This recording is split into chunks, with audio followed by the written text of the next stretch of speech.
Hello student, exam पास app के इस video में आपका स्वागत है। अब टॉपिक वाइज वीडियो बनाना शुरू किए हैं इसके और उसके बाद जो है कि हम आपको असेसमेंट देंगे और आप वीडियो देखने के बाद असेसमेंट सॉल्व करते हैं तो वह टॉपिक आपका क्लियर हो जाएगा। और उसके बाद हफ्ते में एक एसएससी सीजीएल पर स्पीड टेस्ट दे रहे हैं, उसको उसको भी आप दें ताकि आपका एग्जाम स्पीड जो है और इंक्रीज हो जाए। आगे चल के एसएससी सीजीएल के स्पीड टेस्ट हम जो है ये इंक्रीज करेंगे, हफ्ते में 2 देंगे, उसके बाद हफ्ते में 3 देंगे जैसे ही एग्जाम आता जाएगा। तो आप हमारे साथ जुड़े रहिए। आइए देखते हैं प्रॉब्लम बेस्ड ऑन ट्रेन के टॉपिक को, बेसिक कॉन्सेप्ट को यहाँ देखते हैं, उसके बाद टिप्स एंड ट्रिक देखेंगे और फिर एग्जांपल्स देखेंगे। देखते हैं इसमें कॉन्सेप्ट क्या होता है। यदि ये एक x मीटर लंबी ट्रेन y मीटर लंबी प्लेटफॉर्म को पार करती है तो ट्रेन द्वारा तय किया गया कुल दूरी x प्लस y होगा। ठीक है, यानी कि ट्रेन को अपनी खुद की लंबाई प्लस प्लेटफॉर्म की लंबाई को पार करना होगा। यदि एक x मीटर लंबी ट्रेन y मीटर लंबी पुल को पार करती है तो ट्रेन द्वारा तय किया गया कुल दूरी x प्लस y होगा। यानी कि ट्रेन को खुद की दूरी प्लस पुल की लंबाई को भी पार करना होगा।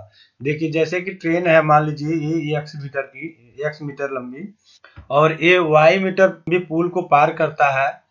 ठीक है, तो यहाँ पे जब यहाँ तक आएगा तो इसको जो है कि अपनी अपनी दूरी तो पार करनी ही पड़ेगी। ये x प्लस वाई मीटर जो है या तो प्लेटफॉर्म है या तो पुल है, तो उसको भी करनी पड़ेगी। तो इसलिए दूरी कितनी हो जाएगी, x प्लस वाई मीटर।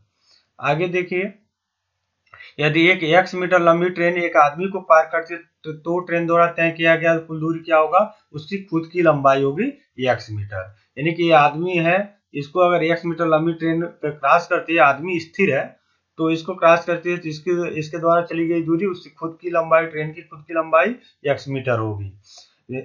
तो आदमी की लंबाई को हम नगण्य मानते हैं। तो यहाँ पे देखिए क्या है, अगर x मीटर लंबी ट्रेन y मीटर लंबी ट्रेन को उसी दिशा में जाते हुए क्रॉस करती है, उसी दिशा में जाते हुए क्रॉस करती है तो उसको कितनी कुल दूरी करनी पड़ेगी, एक तो उस ट्रेन की लंबाई, दूसरे ट्रेन की लंबाई प्लस अपनी खुद की लंबाई। तो दोनों की लंबाई को ऐड कर देंगे तो कितना हो जाएगा, x प्लस वाई मीटर।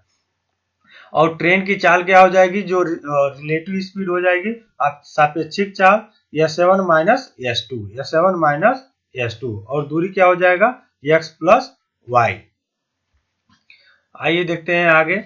यदि एक ट्रेन अन्य ट्रेन को जो उसके विपरीत दिशा में जा रही है उसे पार करती है तो उसका सापेक्षिक चाल क्या हो जाएगा, s1 प्लस s2। यानी कि एक ट्रेन जा रही है और दूसरी ट्रेन उसी तरफ से आ रही है तो दोनों जल्दी क्रॉस करेंगे। अब इमेजिन करिए, तो इसमें क्या होगा, जल्दी क्रॉस करेंगे तो यानी कि स्पीड क्या होगी, दोनों की मर्ज हो गई, ऐड हो गई। लेकिन डिस्टेंस क्या हो जाएगा, यहाँ देखिए जब ये ट्रेन इधर जा रही है और ये ट्रेन इधर से आ रही है तो ये जो y मीटर की लंबी ट्रेन है यहाँ जब आएगी इसका पिछला हिस्सा यहाँ होगा, और जब यहाँ पे x मीटर लंबी वाली ट्रेन यहाँ जाएगी तो इसकी पिछला हिस्सा यहाँ होगा। यानी कि दोनों जब पिछले हिस्से से क्रॉस करेंगे तब जाकर उनको कहा जाता है कि ये दोनों ट्रेन क्रॉस कर लिए एक दूसरे को। तो यहाँ जो है कि डिस्टेंस कितना हो जाएगा, x प्लस वाई, और चाल कितनी हो जाएगी, relative speed s1 plus s2। यानी दोनों की स्पीड जुड़ जाएगी। किस केस में, जब दोनों एक दूसरे के तरफ आएंगे, लेकिन जब दूसरे की तरफ मतलब विपरीत आएंगे और जब समान दिशा में चलेंगे तो स्पीड माइनस हो जाएगी, डिस्टेंस वही रहती है। आइए देखते हैं एक फार्मूला, ये जो है आपका बहुत ही इंपॉर्टेंट है। ठीक है, तो ये जो है x प्लस वाई प्लस बराबर s1 plus minus s2 5/18 into T. यहाँ देखिए x क्या है, पहले ट्रेन की लंबाई जो मीटर में होगी, ये y क्या है, या तो ये दूसरी ट्रेन होगी तो उसकी लंबाई होगी, या तो प्लेटफॉर्म की लंबाई हो सकती है, या तो पुल की लंबाई हो सकती है। यानी कि ट्रेन जिस चीज को क्रॉस करेगी उसकी लंबाई होगी। तो यहाँ पे अगर S1 क्या है, पहली ट्रेन की स्पीड है, और पुल होगा, ब्रिज होगा या प्लेटफॉर्म होगा तो इसको क्या करेंगे, S2 जीरो हो जाएगा, उसकी स्पीड तो होती नहीं है, स्थिर है, तो इसलिए पहली ट्रेन की चाल हो जाएगी। अगर ट्रेन है वो भी चल रही है तो पहली ट्रेन भी चल रही है, दूसरी ट्रेन भी चल रही है तो ये उसकी दूसरी ट्रेन की स्पीड हो जाएगी। अब ये जो होता है स्पीड क्या है, इसमें होता है किलोमीटर प्रति घंटे में होता है, किसमें, S1 जो S2 क्या होगा, किलोमीटर प्रति घंटे में होगा। तो इसमें जब 5/28 गुणा कर देते हैं मीटर पर सेकंड में बदल जाता है, और T जो है सेकंड में टाइम है। तो इस फार्मूले को याद रखिए। इसी फार्मूले को हम आपको आगे एग्जाम्पल के साथ समझाएंगे।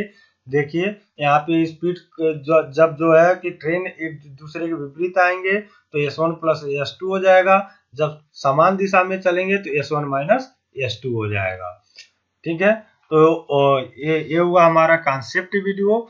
आगे आप को एग्जाम्पल के साथ समझाते हैं। तो अन्य मिलते हैं आपसे नेक्स्ट वीडियो में।